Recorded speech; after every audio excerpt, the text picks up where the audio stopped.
Car hater here. Yeah, I've been out and about. Anyway, I want to talk about oil changes and when you rent a car and jerk offs who go down to service and waste their fucking lives and sit there all day like it's a great thing. You know who I'm talking about, you BMW owners.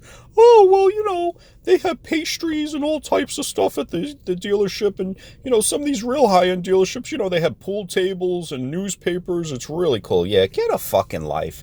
If you're renting a car, why the fuck do you care about servicing it? Seriously, think about this. Now, look at this. My Buick here, as much as I love it, it has 1% left. So, you know what? I guess it's time to change the oil. I figured, it's 7,500 miles. I got to get that oil changed. Now, they give me 2 free services, oil changes, or, they're going to pretend to look at the car underneath, all that good stuff. And even if they find something wrong with it, I don't care. It's not my vehicle. And that's what people have to get through their heads. If you're leasing something, you don't really care about it. Why would you, right? So why are you going to service it? Now, this is a turbo. You think I put fucking super in this thing? You're a complete fucking moron if you do. I don't care that this car is pinging. And this one actually is pinging. Now, I've owned over 150 vehicles. Every one of them gets regular and had regular in them. It doesn't matter to me. I had my all-road Audi, KO4s, twin turbo, intercoolers, you name it, 25 pounds of boost, right? I ran that car in regular. People think I'm crazy. No, I don't care, because you know what? I used to work for somebody. They had the gas station. He said, yo, it's all the fucking same shit when it goes into the ground. Trust me when I tell you. And think about this too. European cars, they run on those things called RONs or whatever it is. It's much higher octane over there anyway. So we're already screwing up the cars anyway. And now the computers could tape over. So anyway, I'm going down to get my little oil change done for free, which I usually never do, by the way. I would always go to one of my clients and get the oil change done there so I don't have to wait. But this place, you know what? I had a great buying experience at the GMC dealership. So, I've actually talked to service once before. Very nice people. We'll see what happens, though, in the real world. They had an app, and I actually made the appointment for 8:50. Looks like I'm late. I'm usually never late, but whatever. So we'll see if they get me in and out. I'll take a look at some rides while I'm killing some time. But, the other thing is this. When I had the Maserati, they wanted $450 to do an oil change, right? So when I was in service for a recall that I had to get fixed because it was kind of annoying. There was something wrong with the air conditioning. And the guy's like, oh, you should do, you're up for an oil change. I'm like, oh, okay. What's the cost of that? Oh, $450. We go over the whole car. I don't own this motherfucker. What do I care? Do they have some fucking gold oil that I don't know about? I'm not talking about the color either. Does it have gold flakes in it? For $450. So he goes, well, a lot of people have been getting their Maserati oil changes at like Jiffy Lube, and they're blowing the engines because they're not using the correct oil filter. I said, okay, sir, no problem. I see where you're coming from, and we're not going to cover that by warranty. No, fully understood, sir. Let me ask you a question, sir. How much is that oil filter? Oh, it's $26 in parts. I says, you know what? I'll take one of those. Put that on the bill instead. The guy looked at me with fucking murderous hatred in his eyes, like he wanted to fucking stab me in the neck with his pen. What am I, a fucking asshole? I'm going to spend $450 on some bullshit $75 oil change with the filter included for synthetic? Get the fuck out of here. This is what people got to realize. Look, it's all a fucking scam out there. These dealers just want to make money. They don't make money on you selling cars. Trust me when I tell you. No one's getting rich off of selling a new car. They make more money in used cars, and they also make all their money in service. So here's the deal how a car dealership works. Because, there's a lot of fucking experts out there who have no fucking clue. So how it works is that they want you to bring the car back to service, and they don't want even the warranty work so much because it's not paying out as well. They want to upsell you on shit. Oh, listen, you should do a coolant flush. You should do tires. You should do the brakes. You should do the suspension. All that good stuff. They want to upsell you on packages. So that's where the dealership pays all the bills. That's where they make their money. Now, that's how a good dealership's supposed to run, rather. And that's not always the case. So what it is that the car sales are just gravy on top of it. And these salesmen, they're only making like $100 per car on spiffs. They really are. Most of these dealerships fuck them over. They're not even getting percentages anymore. So that's the thing. They want to make that cash in the service, because that's where the big money is. You ever see a bill from service? It's easy. $3,500, 4G. You know, it's simple to rack up money, especially on the older vehicles. So that's just something to think about. So look, this car's got about $7,500. I'll round down. So you figure my next oil change will be at like 14,000 miles. That'll be my next free oil change or service or whatever they want to call it. And then after that, guys, guess what? The car goes back at 20,000 miles. I'm done. I'm not going to service this car. Why would I? No. Now, if I was keeping it, yeah, that's a different story. Of course I would.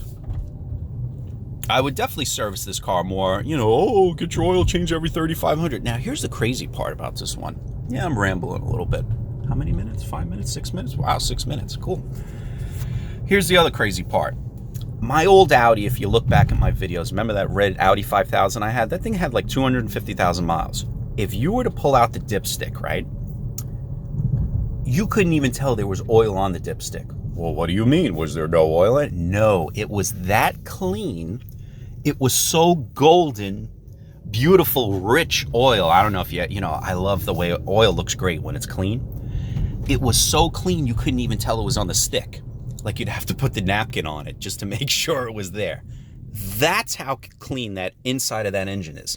This is a brand new vehicle. I was the only one who drove it. I actually don't beat on this car because it's got no balls. It really doesn't. The car, it just, you know, it really lacks the power. I wish it had a little bit more power. That would make this thing the most, you know, amazing little car in the world. It really would. Like, this car's got no balls. So I don't beat on cars that have no balls because I feel like I'm playing myself. So anyway, I checked the oil the other day because I'm like, damn, it keeps going down. I'm almost at like 2% at the time, you know, whatever. And the oil's black. It's all there. You know, it's a little bit short, but I was like, wow, this car's got 7,000 miles on it, and the oil's already shitty looking. I don't know. It's kind of fucked up. And today's oil, it should last at least 7,000 miles. They even got 10,000 mile oil or whatever it is now. So, but who knows? Is what it is. This car also, guys, you can't even clock these cars anymore. So say I want to roll back the mileage, you can't even do it. You know, they have all those sensors out there. Yeah, you can do it, but here's your problem. This thing called OnStar right there. This thing knows everything in the app. It truly does. The app tells everything about this car.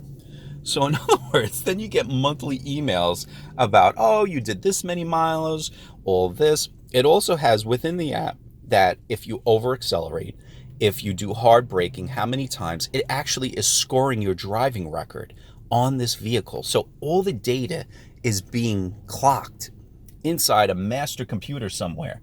So much so that it has a thing where you could actually dictate to, you could dictate those numbers and everything else in your driving record and then send it to an insurance company. It has that feature on the app.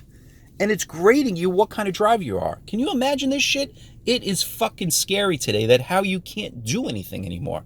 So anyway, that's just a little bit of oil changes service and today's technology of satellite tracking. And I mean, let's face it, GM did it with OnStar. They were the ones that really went all out with this. So here is Car Alley on Staten Island. This is Highland Boulevard. Here's Island Mazda, Honda, Toyota. I don't know if this is Fiat. Who knows what the fuck they're trying to do here. Yeah, Fiat doesn't sell too well anymore. It used to. This is like, you know, a lot of Guineas and Italians out here who love the Fiat when it first came out. You know what? I'm one of them. I'll admit it. You know, I got the Maserati because I'm Italian. Why not? And I really wanted to get the Fiat too, but it just never materialized. But yeah, you'll find a lot of dealerships over here. Volkswagens here. Island Auto Group owns basically everything out here.